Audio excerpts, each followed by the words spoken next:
Film की शुरुआत में हम रैगी नाम के एक टर्की को देखते हैं जो कि अपने उस कंट्री में मनाए जाने वाले एक स्पेशल फेस्टिवल जिसका नाम थैंक्सगिविंग था उससे बहुत डरता था, क्योंकि इस फेस्टिवल में लोगों का मेन फूड टर्कीज होते थे।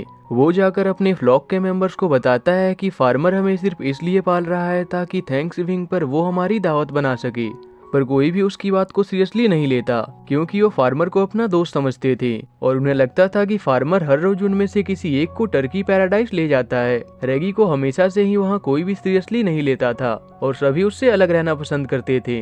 पर एक दिन जब एक टर्की भागते हुए आकर उन्हें बताता है कि रैगी फार्मर के बारे में सही कह रहा था, तब सभी को यकीन हो जाता है और वो समझ जाते हैं कि वो सभी एक एक करके दावत बनने वाले हैं। ये सुनकर रैगी उन्हें मोटिवेट करता है कि जैसे ही फार्मर हम में से किसी एक को लेने आएगा तभी हम सब एक साथ मिलकर यहाँ से भाग जाएंगे। पर उल्टा वो अपनी सुरक्षा के लिए रैगी को ही वहाँ से बाहर फेंक देते हैं और तभी वहाँ एक छोटी लड़की आकर रैगी को उठा ले जाती है। यहाँ रैगी को पता चलता है कि वो लड़की असल में प्रेसिडेंट की डॉटर थी जो कि एक टर्की को पेट बनाना चाहती थी और उसकी जिद को देखते हुए प्रेसिडेंट को उसकी बात माननी पड़ती है। वो रैगी को अपने साथ लेकर हेलीकॉप्टर से होते हुए अपने घर ले आती है। घर पहुंचकर वो टीवी देखते समय थक कर सो जाती है। तभी रैगी को टीवी में पिज्जा का ऐड नजर आता है और वो उस पर दिखाए नंबर को डायल कर देता है और प्रेसिडेंट के घर का पेट होने के कारण उसे आसानी से पिज्जा मिल भी जाता है। वहाँ उसे हर वो कंफर्ट मिलता है जो उसने इससे पहले कभी महसूस नहीं किया था और इस कारण से उसे वहाँ रहना अच्छा लगने लगता है। पर एक रात जब वो शांति से टीवी देख रहा होता है तभी एक अनजान टर्की उसे उस घर से पकड़कर ले आता है। रैगी उसे देखते ही चिल्लाने लगता है। तब वो टर्की उसे बताता है कि मेरा नाम जेक है और मैं टर्की फ्रीडम फ्रंट की तरफ से हूँ, जो कि एक ऐसा एसोसिएशन है जो टर्कीज की रक्षा करने का काम करता है और तुम्हें एक टॉप सीक्रेट मिशन के लिए चुना गया है। पर रैगी को उसकी बात समझ नहीं आती। जेक को रैगी का नाम पहले से ही पता होता है और पूछने पर वो उसे बताता है कि टर्कीज की मसीहा द ग्रेट टर्की ने मुझे तुम्हें ढूंढने को कहा था और उन्होंने ही मुझे एक मिशन दिया है।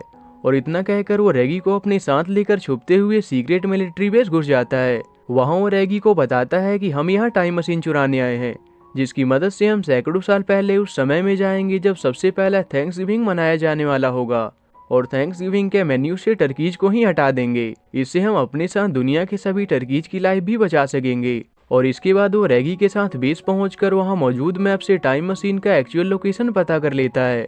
वहीं प्रेसिडेंट भी उस सीक्रेट बेस में आ पहुंचते हैं, क्योंकि उस दिन उस टाइम मशीन का फर्स्ट ट्रायल होता है। पर उस टाइम मशीन में बैठा इंसान बहुत घबरा रहा होता है, क्योंकि पहली बार ट्रायल के कारण किसी को भी कोई आइडिया नहीं होता कि वो मशीन कैसा काम करेगा। दूसरी ओर जेक और रैगी जिस दौरान टाइम मशीन की ओर बढ़ रहे होते हैं तभी उस बेस के कुछ मेंबर्स उन्हें देख लेते हैं और उनके पीछे पड़ जाते हैं।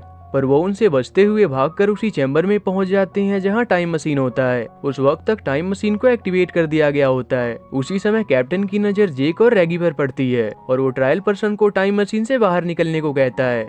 पर जेक और रैगी भागते हुए टाइम मशीन में बैठ जाते हैं, जिसके अंदर उन्हें स्टीव नाम के एक एआई की आवाज सुनाई पड़ती है। जेक स्टीव को टाइम मशीन के जरिए पहले थैंक्सगिविंग के कुछ दिन पहले ले चलने को कहता है और इसके थोड़ी ही देर बाद वो पहले थैंक्सगिविंग के 3 दिन पहले एक छोटे से गांव में पहुंच जाते हैं। इसके बाद स्टीव एनर्जी कलेक्ट करने के लिए वहीं स्लीप मोड में चला जाता है और रैगी जेक को फॉलो करते हुए आगे बढ़ने लगता है। पर तभी कुछ शिकारी कुत्ते उनके पीछे पड़ जाते हैं और उनका सामना माइल्स नाम के एक हंटर से होता है जो उन्हें शूट करने वाला होता है। पर सही टाइम पर टर्कीज की एक ग्रुप उन्हें उससे बचा लेते हैं और उनकी मुलाकात उनमें मौजूद रेंजर और जेनी नामी 2 सिबलिंग टर्कीज से होता है। माइल्स और उसके आदमी उन्हें शिकार के लिए ढूंढ रहे होते हैं, इसलिए रेंजर उन्हें अपने साथ चलने को कहता है। पर माइल्स और उसके आदमी उन्हें देख लेते हैं और उन पर फायरिंग शुरू कर देते हैं। उसी दौरान उनके 2 साथी शिकारियों के हाथों पकड़े जाते हैं, पर और कोई रास्ता न होने के कारण रेंजर और बाकी सभी को भागना पड़ता है। आखिर में वो सभी माइल्स से बचने में कामयाब हो जाते हैं। इसके बाद वो जेक और रैगी को अपने घर ले आते हैं,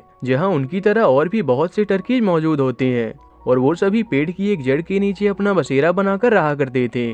वहाँ जेक सभी टर्कीज को बता देता है कि वो और रैगी भविष्य से आए हैं और साथ ही वो उन्हें अपना असली मकसद भी बता देता है और सभी को उसके मिशन में साथ देने को कहता है। तभी रेंजर और जेनी के डैड वहां आ जाते हैं, जिनका नाम ब्रॉडविक होता है और वो सभी टर्कीज के लीडर होते हैं। जेनी जेक और रैगी को उनसे इंट्रोड्यूस करवाती है। तब ब्रॉडविक उन्हें बताते हैं कि वो हमेशा से यहाँ नहीं रहते थे, पर अब शिकारियों के डर से उन्हें यहीं छुप कर रहना पड़ता है। वहीं वो उन्हें ढेर सारे बेबी टर्कीज दिखाता है, जिनकी सुरक्षा ही उनका एकमात्र उद्देश्य था। जेक उनसे बहुत ही जल्द फ्रेंडली हो जाता है। इसके बाद रात होने के कारण जेनी उन्हें सोने का बोलकर वहाँ से चली जाती है। दूसरी ओर माइल्स बाकी टर्कीज के हाथ से निकल जाने से बहुत गुस्सा होता है, इसलिए वो कल अपने आदमियों के साथ वापस वहीं जाने का प्लान करता है जहाँ से वो टर्कीज उनसे बच निकले थे। वहीं अगले दिन ब्रॉडविक को भी ये अनुमान हो जाता है कि शिकारी कभी भी उनके शिकार के लिए आ सकते हैं, इसलिए वो सभी टर्कीज को चौकन्ना रहने के लिए अलर्ट कर देते हैं और रेंजर और जेक को शिकारियों का प्लान पता करने के लिए भेजते हैं। वहीं माइल्स ने टर्कीज के लिए जंगल में जगह जगह ट्रैप बिछाए होते हैं, पर रैगी के कारण उसका सारा ट्रैप बेकार हो जाता है। साथ रहते रहते रैगी और जेनी एक दूसरे को पसंद करने लगते हैं, पर उसी दौरान फिर से माइल्स के शिकारी कुत्ते उनके पीछे पड़ जाते हैं और रैगी जेनी के साथ भागते हुए टाइम मशीन के पास आ पहुंचता है और वो दोनों उसी में छुप जाते हैं। तभी वहां माइल्स आ जाता है और उसे शक होने लगता है, इसलिए रैगी स्टीव को वहां से काफी ऊपर ले चलने को कहता है। वहां जेनी को सही में यकीन हो जाता है कि रैगी भविष्य से आया है और थोड़ी ही देर में वो वापस नीचे आ जाते हैं। दूसरी ओर जेक और रेंजर छुपते हुए माइल्स के बस्ती तक पहुंच जाते हैं, जहां वो देखते हैं वहां के नेटिव पीपल्स पहले थैंक्सगिविंग की तैयारी कर रहे होते हैं। वहीं उन्हें उनका हथियार घर भी नजर आता है, जहां शिकारियों ने अपने सारे हथियार, बारूद और बॉम्ब्स को रखा होता है। ये सुनते ही जेक भागकर रैगी के पास पहुंचता है और उसे अपने साथ ले जाते हुए बताता है कि कल थैंक्सगिविंग है, इसलिए हमें आज ही उनके किले को तबाह करना है और टर्कीज के मसीहा ने मुझे किसी भी हाल में इस काम को खत्म करने को कहा था। पर रैगी को उसके अभी भी उसके मसीहा वाली बात पर यकीन नहीं था और वो ये सुनकर तंग हो चुका था। उसे लगता था कि वो बस जेक के मन का वहम है।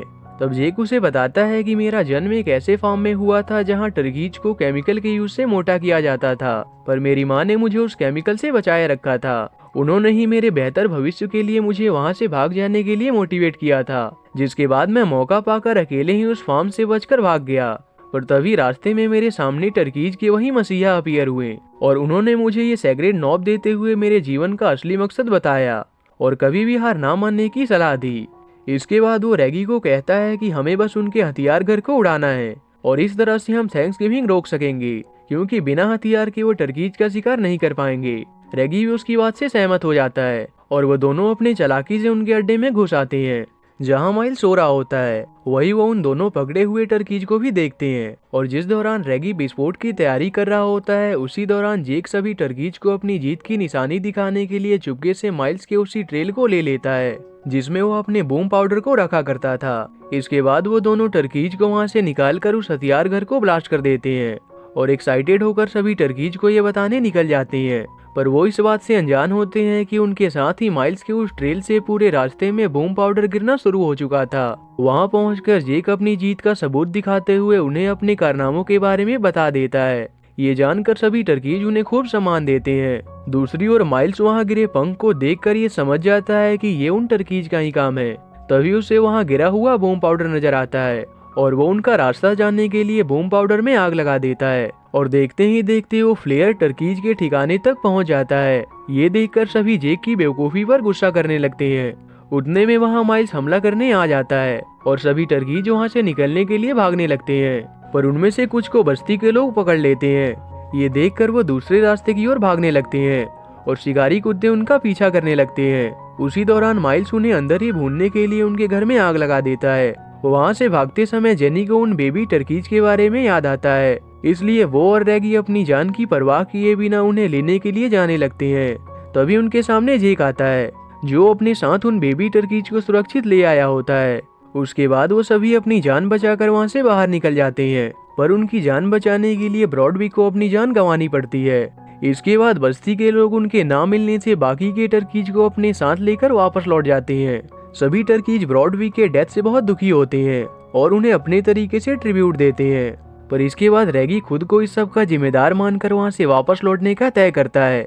तब जेक उसे रोकने आता है और उससे कहता है कि अभी हमारा मिशन पूरा नहीं हुआ है, पर रैगी उसकी कई सारी बातों को झूठ बताकर अकेले ही वहां से चला जाता है। वापस आकर वो जैसे ही प्रेसिडेंट के घर में जाने वाला होता है, तभी उसे वहां अपना ही एक दूसरा वेरिएंट मिलता है जो भविष्य से आया था। वो उन्हें जेनी और जेक के पास वापस जाने को कहता है। तभी एक और रैगी उनके सामने आता है, जो कि और भी आगे के फ्यूचर से आया था।